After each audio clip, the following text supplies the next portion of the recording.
गौतम और अंजलि, तुम्हारी golden night आखिर हो गई, क्योंकि मैं चाहती थी, तुम नहीं। नहाते नहाते अपने आप को शीशे में देखते हुए रिया बोलती है। फिर पानी से भरे पूरे बाथटब में उतरकर रिया पानी के अंदर खुद को डुबाते हुए सोचती है, मेरे दुश्मन सोच रहे होंगे रिया तो हार गई, अंजलि जीत गई। लेकिन रिया हारी नहीं, रिया ने बाजी मार ली है और अब अंजलि को इस घर से निकालने की बारी है। कुछ दिनों बाद लता देवी रिया के साथ कार में बैठकर मंदिर जा रही होती है।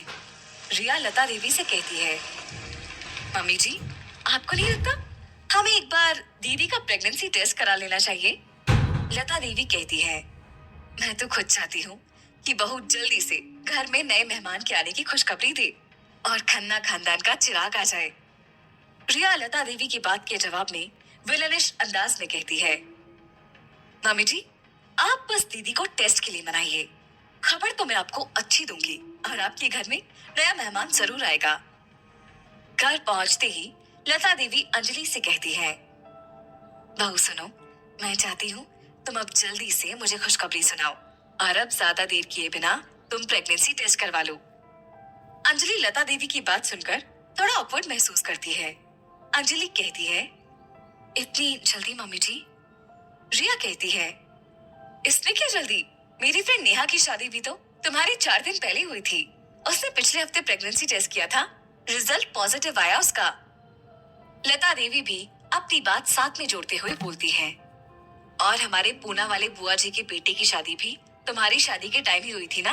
कल बता रही थी वो भी कि उसकी बहू पेट से है। अंजलि अभी भी थोड़ा झिझकती है। रिया उसे समझाती है, देखो दीदी, मैंने तो जितना डॉक्टर से सुना है वो कहते हैं अगर आपकी बॉडी में किसी तरह की कोई प्रॉब्लम नहीं है तो पहली बार में ही कोई लेडी कंसीव कर लेती है। लता देवी अंजलि का हाथ पकड़कर बोलती है, तू ज्यादा मत सोच, बस भगवान का नाम ले और जा रिया के साथ जाकर प्रेगनेंसी टेस्ट करवा ले।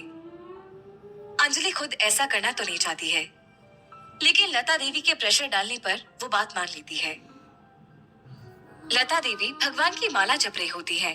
तभी रिया अंजलि के प्रेगनेंसी रिजल्ट वाली प्रेगनेंसी स्ट्रिप लाकर लता देवी को दिखाती है।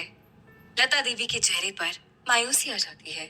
वो कहती है, ये कैसे हो सकता है? हमारे खानदान में आज तक किसी औरत के साथ ऐसा नहीं हुआ। रिया भी लता देवी के सामने दिखावा करके अपना सैड चेहरा बनाती है और फिर अपनी चाल चलना शुरू करती है और कहती है, हे भगवान, बचा लेना मेरी दीदी को, कहीं वो पेट वाली बचपन की बीमारी मेरी दीदी को सच में तो नहीं है। लता देवी सुनती है और आश्चर्य से पूछती है, खुलकर बोलो, क्या बोलना चाहती हो रिया? रिया कहती है, सॉरी मम्मी जी, मुझे लगता है आपको मम्मी ने बताया नहीं कि दीदी को बचपन से पेट की कुछ बीमारी थी। लता देवी सरप्राइज होकर पूछती है, क्या बीमारी? रिया कहती है, मम्मी जी, बस थोड़ा सा सब्र करिए, वो बीमारी मैं आपके सामने खुद लेकर आऊंगी। लता देवी गहरी सोच में डूब जाती है। उन्हें देखकर रिया कहती है, मैं बस अपने परिवार में हमेशा खुशी चाहती हूँ मम्मी जी, बस दीदी को बोलिए प्रेगनेंसी रिजल्ट नेगेटिव आया है तो एक बार गायनेकोलॉजिस्ट से अपना चेकअप जरूर करवा ले। लता देवी अंजलि को आवाज देकर बुलाती है।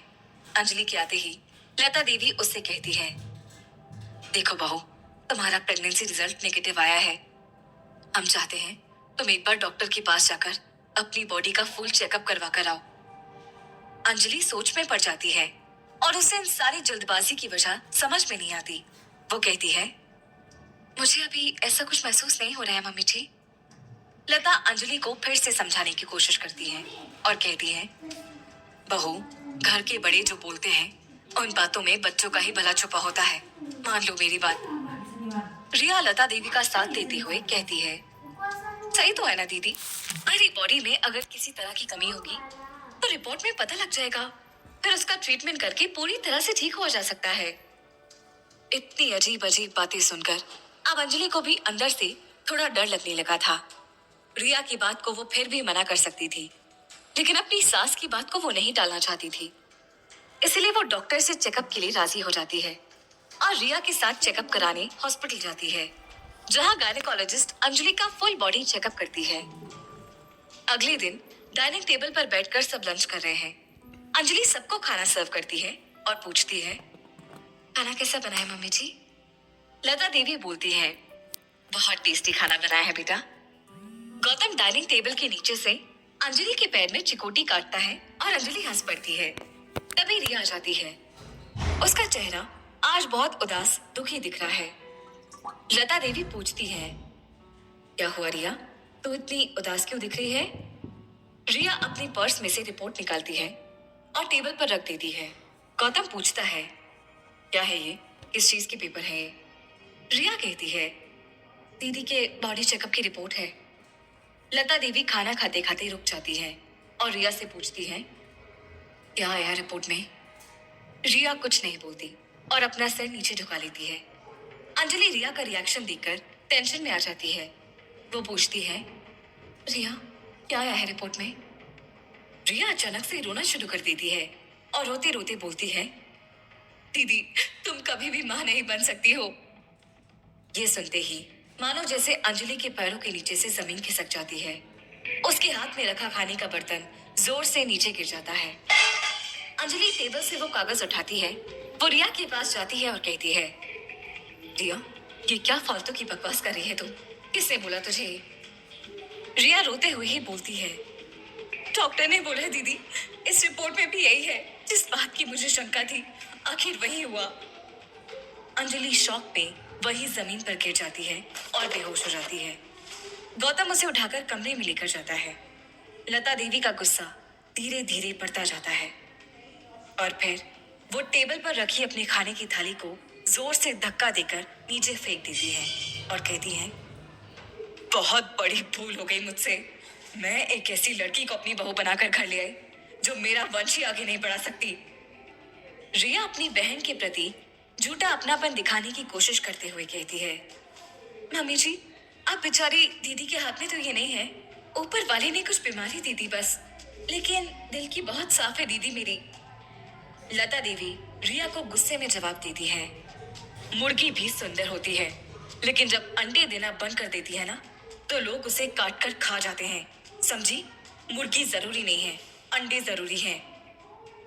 अंजलि 1 घंटे बाद होश में आ जाती है और उसकी आंखों से आंसू रुकने का नाम ही नहीं ले रहे।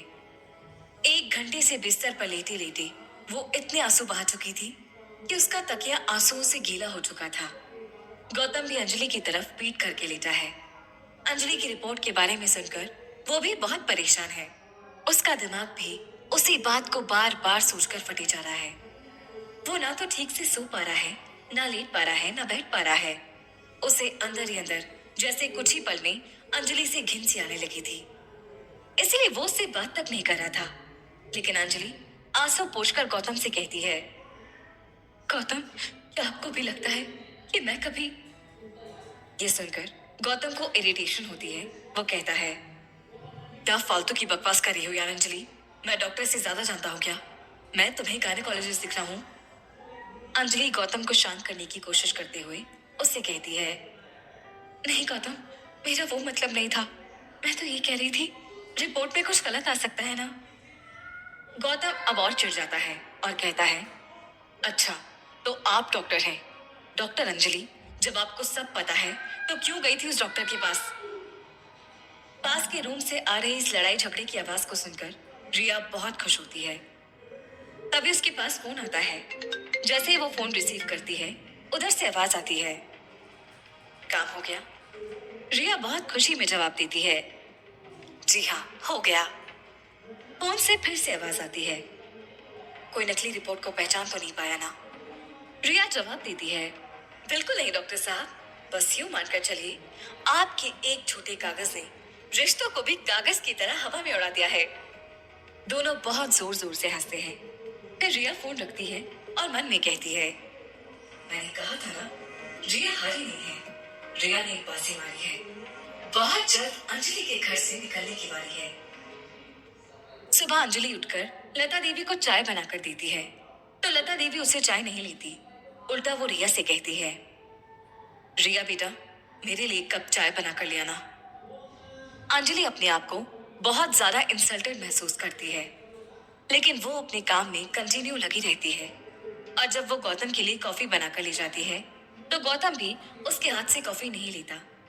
पीछे से रिया भी गौतम के लिए कॉफी बनाकर लेकर आती है और टेबल पर रखकर कहती है, जीरू, आपकी कॉफी टेबल पर रखी है, ले लीजिए।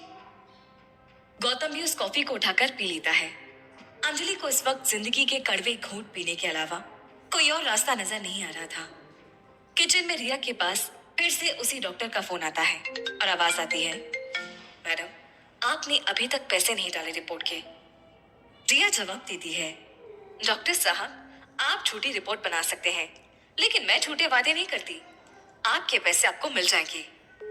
अंजलि किचन की तरफ आते हुए रिया की इस बात को सुन लेती है और उसने वैसे भी अभी तक रिया की रिपोर्ट पर विश्वास नहीं किया था। इसी बीच गौतम भी आ जाता है, लेकिन अंजलि रिया से अपने विश्वास के साथ बोलती है, रिया, जो तू रिपोर्ट लेकर आई है, मुझे इस रिपोर्ट पर विश्वास नहीं है। मैं चाहती हूँ एक बार और मेरा बॉडी चेकअप हो। गौतम बीच में टोकते हुए कहता है, क्या बचपना है अंजलि, सबके पास यही काम बचा है क्या कि बार बार तुम्हारा बॉडी चेकअप करवाते रहे। इतना बोलकर गुस्से में गौतम वहां से निकल जाता है और अंजलि मायूस हो जाती है।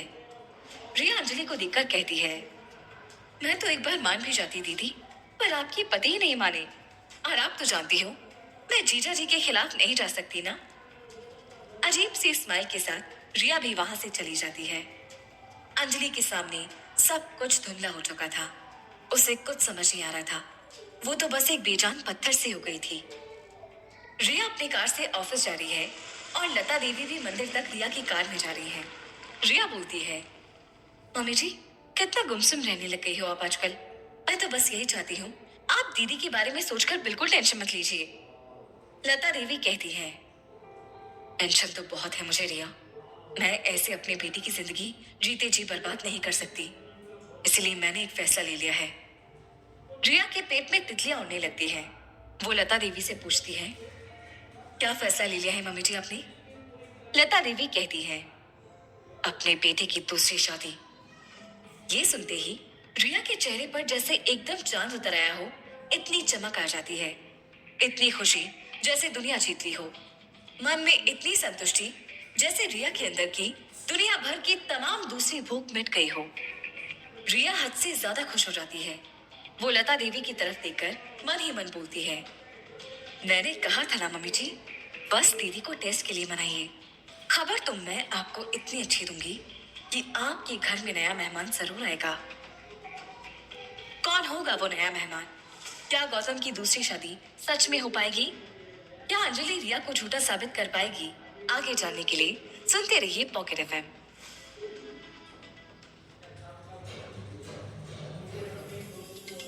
दूसरी शादी की बात सुनते ही रिया ने लहंगे की शॉप पर लहंगे देखते हुए खुद पर इतराते हुए कहा, भैया, दुल्हन वाला लहंगा दिखाओ, 1 लाख से कम वाला मत दिखाना। बहुत बड़े घराने की बहू बनने वाली हूँ। दुकानदार महंगे ब्राइडल लहंगे निकालता है। एक चुनरी रिया सर के ऊपर से घुमाते हुए खुद को सजाते हुए शीशे में इविल स्माइल के साथ देखते हुए कहती है, तुम मेरी थी गौतम, मेरी ही रहोगे। दुल्हनिया रेडी है तुम्हारी, फेरे कब लोगे? ये सब कहते हुए रिया के चेहरे पर जीत वाले एक्सप्रेशन दिखने लगते हैं। वो जल्दी से अपनी कुछ फोटोज क्लिक करती है, इंस्टाग्राम स्टोरी खोलती है, उस पर एक फोटो सिलेक्ट करती है और नीचे लिखती है, गौतम की दुल्हनिया, और उसे पोस्ट करने की जगह उस स्टोरी को सेव कर लेती है। दूसरी तरफ अंजलि ने ठान ली है कि वो अपना मेडिकल चेकअप खुद जाकर फिर से करवाएगी, क्योंकि उसने रिया की रिपोर्ट पर कभी पूरा भरोसा किया ही नहीं। अंजलि घर में बिना किसी को बताए टेस्ट करवाने का प्लान बनाती है और लता देवी से कहती है, मम्मी जी, वो सर में थोड़ा दर्द ज्यादा हो रहा है, तो मैं मेडिकल से दवाई लेकर आती हूँ। रिया अंजलि को घर से निकलते हुए देखती है और अनजान बनकर उससे पूछती है, कहाँ जा रही है? चल, मैं साथ चलती हूँ। जब अंजलि उससे सर दर्द का बहाना देती है तो रिया कहती है, मेडिकल स्टोर जाने की क्या जरूरत है, मेरे पास है दवाई, ये ले लो। रिया खूब जानती थी कि अंजलि अपना रीटेस्ट करवाने जा रही है और रिया सारी कोशिश करती है उसे रोकने की। अंजलि को मन ही मन बहुत गुस्सा आता है, लेकिन वो फिर कोशिश करती है और कहती है, नहीं, मैं सोच रही थी इसी बहाने माँ से मिलाती, उनकी तबीयत भी दिखाती। रिया फिर से अंजलि की प्लानिंग फेल करते हुए कहती है, अभी मम्मी जी की फ्रेंड्स आने वाली हैं। तुम चली जाओगी तो उनके लिए नाश्ता, ड्रिंक ये सब कौन करेगा, है ना मम्मी जी? लता देवी भी रिया की हाँ में हाँ मिलाती है। अंजलि अपना सच जानने को बेचैन है, बेताब है, लेकिन रिया जिस तरह उसे रोक रही थी, उसे देखते हुए शायद ये नामुमकिन है। थोड़े टाइम बाद लता देवी की सारी फ्रेंड्स उनके घर पर आती हैं और किटी पार्टी शुरू होती है। सभी बहुत एंजॉय करती हैं। अंजलि एक के बाद एक सबके लिए नाश्ता, कोल्ड ड्रिंक और सारी चीज बनाकर लाती है। काफी देर के बाद पार्टी खत्म होती है और सारी सहेलियां अपने अपने घर जाने लगती हैं। लता देवी की एक फ्रेंड का ड्राइवर आने में काफी लेट हो गया था, तो उसे देखकर अंजलि के दिमाग में एक आइडिया आता है। वो एकदम से बोल पड़ती है, आप बुरा ना माने मम्मी जी, तो मैं सुजाता आंटी को घर छोड़कर आती हूँ। ये सुनते ही लता फौरन हाँ कर देती है। उनकी बात सुनकर अंजलि भी बहुत खुश होती है। वो चुपचाप से लता देवी की फ्रेंड सुजाता को गाड़ी से छोड़ने निकल जाती है। रिया बाहर आकर उसे जाता हुआ देख लेती है और फौरन अंजलि का पीछा करने लगती है। अंजलि सुजाता देवी को उनके घर पर ड्रॉप करती है और उसके बाद कोई उसे पहचान न ले, इसलिए अपने आप को पूरी तरह से स्कार्फ से कवर करके सीक्रेटली हॉस्पिटल के लिए निकल जाती है। लेकिन रिया अंजलि को कंटिन्यू फॉलो कर रही है। हॉस्पिटल पहुंचकर अंजलि गाड़ी पार्किंग में पार्क करती है, फौरन हॉस्पिटल के अंदर जाती है और एक दूसरे गायनेकोलॉजिस्ट के यहाँ विजिट करके अपना पूरा चेकअप कराने जाती है। थोड़ी देर में गौतम का फोन आ जाता है। गौतम का कॉल देखकर अंजलि डर जाती है और वो गौतम का फोन नहीं उठाती। बार बार फोन लगाने पर अंजलि फोन उठाकर झूठ बोल देती है और कहती है, मेरी गाड़ी का टायर पंचर हो गया है, उसे ठीक करवा रही हूँ। फाइनली अंजलि का चेकअप आधे घंटे में पूरा हो जाता है, लेकिन वो मन ही मन अब भी परेशान है। कहीं सच में वो अगर इनफर्टाइल हुई तो वो क्या करेगी और कैसे अपनी जिंदगी जिएगी? कार चलाते चलाते काफी सारे नेगेटिव विचार उसके मन में दौड़ने लगते हैं। तभी अचानक एक बच्ची भागते हुए उसके कार के सामने आ जाती है। अंजलि कार का स्टीयरिंग एकदम तेजी से घुमाती है। बच्ची तो बच जाती है, लेकिन कार 3-4 बार पलटी खा जाती है और उसके टैंक में आग लग जाती है। आग की लपटों से धीरे धीरे करके पूरी कार जलने लगती है। आसपास इकट्ठा हुए लोग जैसे तैसे कार का दरवाजा खोलकर अंजलि को बाहर निकालते हैं और जैसे ही अंजलि को थोड़ी सी दूर लेकर जाते हैं, पूरी कार जोरदार धमाके के साथ ब्लास्ट हो जाती है। दूर खड़ी रिया उसी छोटी गरीब बच्ची को स्माइल करते हुए आइसक्रीम खिलाती है। चेकअप करने के बाद अंजलि अपने घर आ जाती है।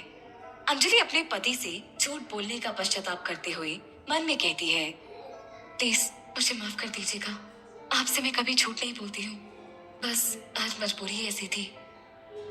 और ये कहते हुए अंजलि की आंखों में आंसू भर आते हैं। तभी गुस्से से भरी हुई उसकी सास वहां आती है और बुरा भला बोलने लगती है, हे भगवान, कितनी ज्यादा मनहूस है ये मेरे घर के लिए, कार जला दी। अरे इससे अच्छा तो खुद जल जाती, कार तुझसे ज्यादा कीमती थी, समझी? जब से आई है घर में सब बुरा ही बुरा हो रहा है। लता देवी बड़बड़ाती हुई चली जाती है। लता देवी के इस बिहेवियर को देखते हुए भी अंजलि सिर झुकाए चुप रहती है। तभी अंजलि को उसकी माँ का फोन आ जाता है। महालक्ष्मी देवी उससे पूछती है, तू ठीक है ना, तुझे ज्यादा चोट तो नहीं आई? अंजलि अपने अंदर का गुस्सा निकालते हुए बोलती है, यहाँ सबने कार का हाल पूछा, सिर्फ तुमने मेरा हाल क्यों पूछ लिया माँ? महालक्ष्मी देवी बोलती है, कार तो फिर से लाई जा सकती है बेटा, इंसान थोड़ी लाया जा सकता। अंजलि को माँ की बात सुनकर रोना आ जाता है, क्योंकि उसकी माँ के जैसे उसकी केयर करने वाला कोई इस घर में अब नहीं बचा। ये बात उसे बहुत हर्ट करती है। अगले दिन सुबह से अंजलि बहुत टेंशन में बस इधर से उधर चक्कर काटती रहती है और बार बार उसकी नजर फोन पर ही थी, क्योंकि चेकअप की रिपोर्ट के लिए डॉक्टर का कॉल आने वाला था। अंजलि अपने मन को शांत करने के लिए आंखें बंद करके बैठ जाती है। तब बहुत सी चीजें उसके दिमाग में घूमने लगती हैं। वो मन में कहती है, मैं तुम्हें अपने पति, अपने परिवार को खुद से दूर नहीं करने दूंगी रिया, मैं लड़ूंगी। गौतम, रिया सब ऑफिस चले जाते हैं और लता देवी मंदिर चली जाती हैं। तभी अंजलि के पास डॉक्टर का कॉल आता है। अंजलि की सांसें ऊपर नीचे होने लगती है। जिंदगी में पहली बार फोन उठाने से पहले वो इतना डरी थी। उसके हाथ कांप रहे थे, पूरी बॉडी में घबराहट हो रही थी। वो फोन उठाती है। हेलो। फिर उधर से डॉक्टर उससे कहता है, Anjali, you are not infertile, तुम बिल्कुल नॉर्मल हो, you can conceive child any time. इतना सुनते ही अंजलि की आंखों से एक के बाद एक आंसू टपकना शुरू हो जाते हैं। लेकिन फर्क इतना था कि पहली बार अंजलि की आंखों में खुशी के आंसू आए थे। वो बहुत ज्यादा इमोशनल हो जाती है और तुरंत हॉस्पिटल के लिए निकल पड़ती है। हॉस्पिटल से रिपोर्ट लेकर गौतम को ये खुशखबरी सुनाने के लिए निकल पड़ती है। इधर गौतम का मूड बहुत खराब है क्योंकि वो अंजलि को लेकर ज्यादा टेंशन में है। तभी फुल एक्साइटमेंट के साथ हाथ में रिपोर्ट लिए अंजलि गौतम की केबिन में आती है, जहां गौतम गुस्से में नजर आ रहा है और रिया भी उसी के पास कुर्सी पर बैठी है। अंजलि कुछ बोलना शुरू करे इसके पहले ही गौतम बोलता है, ऐसी गिरी हुई हरकत भी कर जाओगी तुम, ये मैंने सोचा नहीं था कभी। अंजलि को कुछ समझ नहीं आता कि आखिर गौतम ये क्या बोल रहा है। वो धीमी आवाज में पूछती है, लेकिन मैंने क्या किया है? गौतम गुस्से में खड़े होकर तेज आवाज में बोलता है, मेरे सामने ज्यादा भोलेपन का नाटक नहीं। पर आप बताइए तो, मैंने किया क्या? अंजलि अब की बार रिक्वेस्ट करके पूछती है। अपनी झूठी रिपोर्ट बनवा कर लाई हो हॉस्पिटल से कि तुम इनफर्टाइल नहीं हो। ये सुनते ही मानो जैसे अंजलि के पैरों के नीचे से जमीन खिसक गई हो। वो अचंभित हो जाती है कि गौतम उसकी सच्ची रिपोर्ट को आखिर झूठी कैसे बता रहा है और रिया की झूठी रिपोर्ट पर पूरी तरह विश्वास करके बैठा है। वो रिया के चेहरे पर जब विलनिश स्माइल दिखती है तो उसे सारी बातें समझ आने लगती है कि आखिर गौतम के कान इस तरह की झूठ से किसने भरे हैं। रिया भी सोचने लगती है और मन ही मन कहती है, बेचारी दीदी, तुझे क्या पता कि मैंने तुझे पूरे दिन ट्रैक किया, हॉस्पिटल में तुझे पूरा फॉलो किया। तभी तो तेरे आने के पहले ही मैंने गौतम के नजरों में सारा गेम पहले ही सेट कर दिया था। अंजलि गौतम के सामने हाथ जोड़कर कहती है, गौतम, तुमसे बहुत बड़ी भूल हो रही है। मेरी रिपोर्ट झूठी नहीं, असली रिपोर्ट है। जो रिया ने दिखाई थी वो नकली थी। लेकिन गौतम अंजलि की एक बात नहीं मानता और रिया पर ही पूरा ट्रस्ट करता है। रिया कहती है, दीदी, डॉक्टर तुम्हारा दोस्त है, इसका मतलब ये नहीं कि तुम दुनिया में झूठी रिपोर्ट दिखाकर झूठ फैलाना शुरू कर दोगी। अंजलि रिया की बात सुनकर शॉक हो जाती है क्योंकि जो उसने अंजलि के साथ किया वो सब इल्जाम वो अब अंजलि पर लगा रही है। रिया एक के बाद एक बुरा भला बोलकर अंजलि की इज्जत गौतम की नजरों में और गिराती जाती है। गौतम, आप बस एक बार मेरे साथ हॉस्पिटल चलिए, वो आपको बता देंगे कौन सी रिपोर्ट असली है और कौन सी फर्जी। अंजलि गौतम के सामने ऑलमोस्ट भीख मांगते हुए कहती है। लेकिन गौतम अंजलि पर ऑलरेडी बहुत गुस्सा खाकर बैठा है। वो उठकर खड़ा होता है और जाते हुए कहता है, इतना भी फालतू नहीं हूं मैं कि तुम्हारे फर्जीपन को जाकर जस्टिफाई करने का टाइम दूं। इतना बोलकर गौतम गुस्से में वहां से निकल जाता है। अंजलि को समझ नहीं आता कि आखिर ये क्या हो गया। वो अपने सच को भी सच साबित नहीं कर पा रही है और किसी का झूठ सच बनकर मजबूती से बना हुआ है। अंजलि पूरी तरह से हेल्पलेस फील करती है और रिया के ठीक सामने जाकर खड़ी होकर उससे कहती है, तू जानती है रिया, तेरी रिपोर्ट झूठी है और मेरी रिपोर्ट सच्ची है। रिया कहती है, दीदी, सच और झूठ सिर्फ लोगों का नजरिया होता है। लोग जो मानते हैं बस वही उनके लिए सच होता है और लोग तुम्हें तो झूठा मानते हैं, इसलिए तुम्हारी हर बात झूठ। अंजलि रिया की बातें सुनते सुनते उसकी नजरों से छुपकर अपने मोबाइल में रिकॉर्डिंग शुरू कर लेती है और कहती है, रिया, तू ये बहुत गलत कर रही है अपनी बहन के साथ। रिया खुद में ही इवल स्माइल करते हुए कहती है, गलत तो आपने किया था मेरे साथ, मेरे प्यार से शादी आपने कर ली, शर्म नहीं आई आपको? अंजलि रिया की बातों से सरप्राइज हो जाती है और कहती है, लेकिन रिया, अगर तू गौतम को प्यार करती थी मुझे एक बार बोलकर तो देखती, मैं खुशी खुशी हट जाती तेरे रास्ते से। रिया पलटकर जवाब देती है, दीदी, बहन के मन का आप एक बार पूछ लेती, लेकिन नियत खराब थी आपकी। अंजलि उसके कंधे पर हाथ रखकर बोलती है, मेरे मन में ऐसा कभी नहीं था रिया कि तेरा कुछ भी मैं लूं। रिया गुस्से में देखते हुए बोलती है, तुम मेरा कुछ ले भी नहीं सकती दीदी। अभी देखो तुम्हें मैं कैसे पूरा बर्बाद करती हूँ। अंजलि बहुत सैड फील करती है। रिया घमंड में आकर खुद की तारीफ करने लगती है।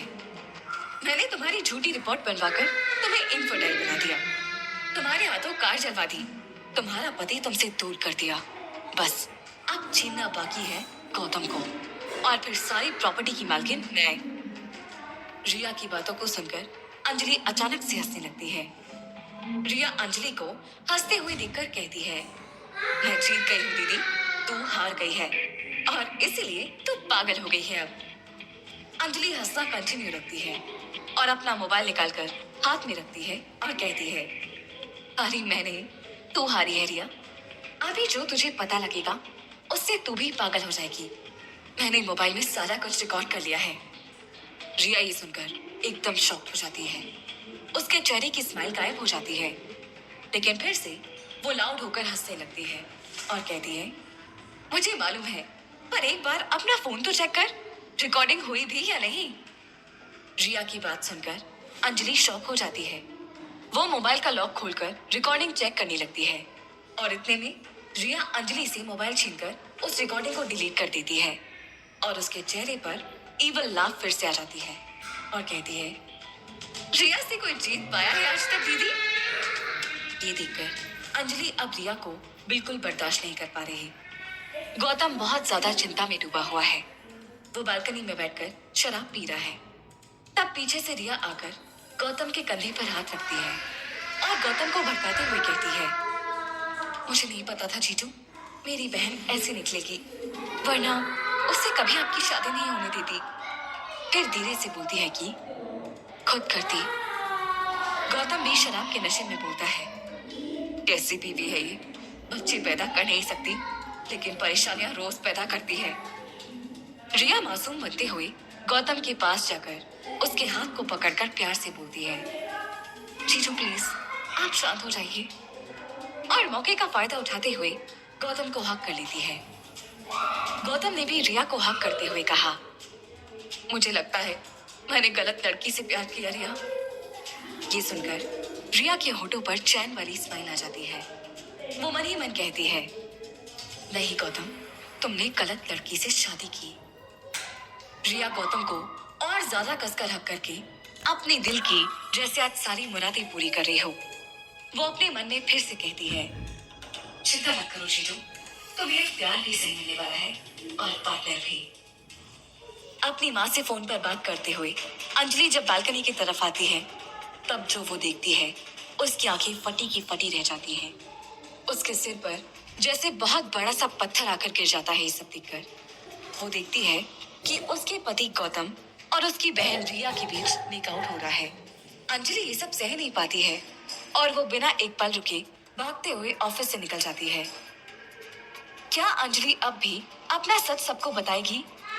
क्या अंजलि गौतम की जिंदगी से जा चुकी है या वो फिर से घर लौट कर आएगी? क्या रिया ने गौतम को पूरी तरह पा लिया है? आगे की कहानी जानने के लिए